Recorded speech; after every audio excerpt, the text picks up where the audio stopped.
First of all, I think it's very hard to untangle the motives of this shooter. As we've seen in a whole range of incidents with mass shooters, they are, by definition, troubled.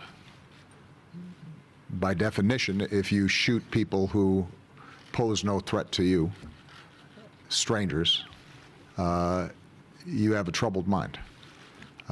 What triggers that, what feeds it, what sets it off, I'll leave that to psychologists and people who study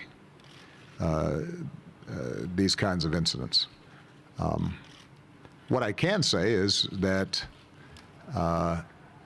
although he may have used as an excuse his anger about previous incidents, as has been indicated at least in the press, and as Chief Brown, I think, indicated. In no way does that represent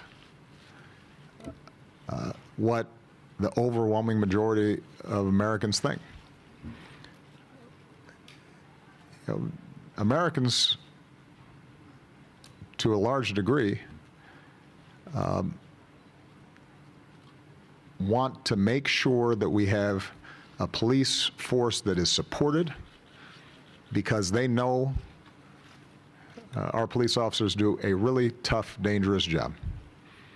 And witness the professionalism of our Dallas police officers as they were being shot at, the fact that they helped to clear the area, they helped to get the fallen and the injured out of there. They were able to isolate the suspect, and that you didn't have other casualties as a consequence of the police shooting back. That just gives you an indication of what a tough job they have and how well they do it on a regular basis. So I think the danger, as I said, is that we somehow suggest that the act of a troubled individual speaks to some larger political statement across the country. It doesn't. You know, when some white kid walks into a church and shoots a bunch of worshipers who invite him to worship with him, we don't assume that somehow he's making a political statement that's relevant to the attitudes of the rest of America. And we shouldn't make those assumptions around a troubled Muslim individual who